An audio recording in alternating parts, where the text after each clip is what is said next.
श्री भगवान म्हणाले, आदी पुरुष परमेश्वर रूपी मूळ असलेल्या, ब्रह्मदेव रूप मुख्य फांदी असलेल्या ज्या संसार रूप अश्वत्थ वृक्षाला अविनाशी म्हणतात, तसेच वेद ही त्याची पाने म्हणली आहेत, त्या संसार रूप वृक्षाला जो पुरुष मुळासहित तत्वतः जाणतो, तो वेदांचे तात्पर्य जाणणारा आहे.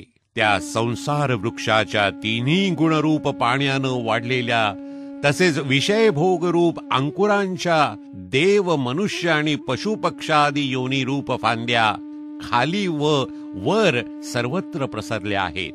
तसेच मनुष्य योनीत कर्मानुसार बांधणारी अहंता, ममता आणि वासना रूप मुळेही खाली आणि वर सर्व लोकात व्यापून राहिली आहेत. या संसार वृक्षाचे स्वरूप जसे सांगितले आहे तसे येथे विचारकाली आढळत नाही, कारण याचा आदी नाही, अंत नाही, तसेच त्याची उत्तम प्रकारे स्थिरताही नाही. म्हणून या अहंता, ममता आणि वासनारूपी अतिशय घट्टमुळे असलेल्या संसार रूपी अश्वत्थ वृक्षाला बळकट वैराग्य रूप शस्त्राने कापून त्यानंतर त्या परमपद रूप परमेश्वराला चांगल्या प्रकारे शोधले पाहिजे, जेथे गेलेले पुरुष संसारात परत येत नाहीत आणि ज्या परमेश्वरापासून या प्राचीन संसार वृक्षाची प्रवृत्ती परंपरा विस्तार पावली आहे, त्या आदी पुरुष नारायणाला मी शरण आहे. अशा दृढ निश्चयानं त्या परमेश्वराचे मनन आणि निधिध्यासन केले पाहिजे. ज्याचे मान व मोह नष्ट झाले, ज्यांनी आसक्ती रूप दोष जिंकला, ज्यांची परमात्म्याच्या स्वरूपात नित्य स्थिती असते आणि ज्यांच्या कामना पूर्णपणे नाहीशा झाल्या, ते सुखदुःख नावाच्या द्वंद्वापासून मुक्त झालेले ज्ञानीजन त्या अविनाशी परमपदाला पोचतात. ज्या परमपदाला पोचल्यावर माणसे फिरून या संसारात येत नाहीत, त्या स्वयंप्रकाशी परमपदाला ना सूर्य प्रकाशित करू शकत, ना चंद्र, ना अग्नी. तेच माझे परमधाम आहे. या देहात हा सनातन जीवात्मा माझाच अंश आहे आणि तोच प्रकृतीत स्थित मनाला आणि पाचही इंद्रियांना आकर्षित करतो. वारा वासाच्या वस्तूतून वास घेऊन स्वतः बरोबर नेतो, तसाच देहादिकांचा स्वामी जीवात्माही ज्या शरीराचा त्याग करतो, त्या शरीरातून मनसहित इंद्रिये बरोबर घेऊन नवीन मिळणाऱ्या शरीरात जातो. हा जीवात्मा कान, डोळे, त्वचा, जीभ, नाक आणि मन यांच्या आश्रयानेच विषयांचा उपभोग घेतो.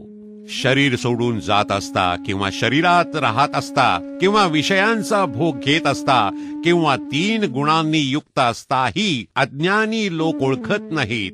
केवळ ज्ञानरूप दृष्टी असलेले विवेकी ज्ञानीच तत्वतः ओळखतात. योगी जन ही आपल्या हृदयात असलेल्या या आत्म्याला प्रयत्नानेच तत्वतः जाणतात.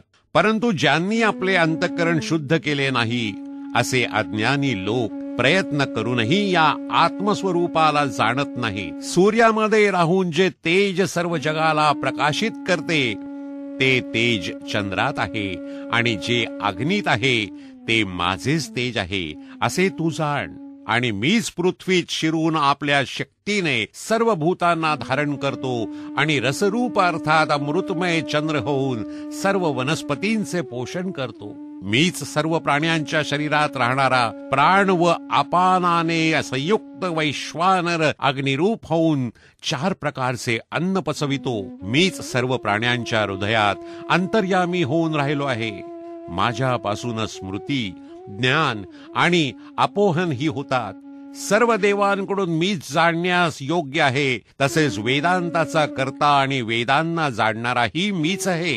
या विश्वात नाशवान आणि अविनाशीही असे 2 प्रकारचे पुरुष आहेत. त्यामध्ये सर्व भूतमात्रांची शरीरे हा नाशवान आणि जीवात्मा अविनाशी म्हणला जातो. परंतु या दोन्हींपेक्षा उत्तम पुरुष तर निराळाच आहे, जो तिन्ही लोकात प्रवेश करून सर्वांचे धारण पोषण करतो. याप्रमाणे तो अविनाशी परमेश्वर आणि परमात्मा असा म्हणला जातो. कारण मी नाशवान जडवर्ग क्षेत्रापासून तर पूर्णपणे पलीकडचा आहे आणि अविनाशी जीवात्म्यापेक्षाही उत्तम आहे. म्हणून लोकात आणि वेदातही पुरुषोत्तम नावाने प्रसिद्ध आहे. हे भारता, जो ज्ञानी पुरुष मला अशा प्रकारे तत्वतः पुरुषोत्तम म्हणून जाणतो, तो सर्वज्ञ पुरुष सर्व रीतीनं नेहमी मला वासुदेव परमेश्वरालाच भजतो. हे निष्पाप अर्जुना, असे हे अतिरहस्यमय गुप्त शास्त्र मी तुला सांगितले आहे. याचे तत्वतः ज्ञान करून घेतल्यानं मनुष्य ज्ञानवान आणि कृतार्थ होतो.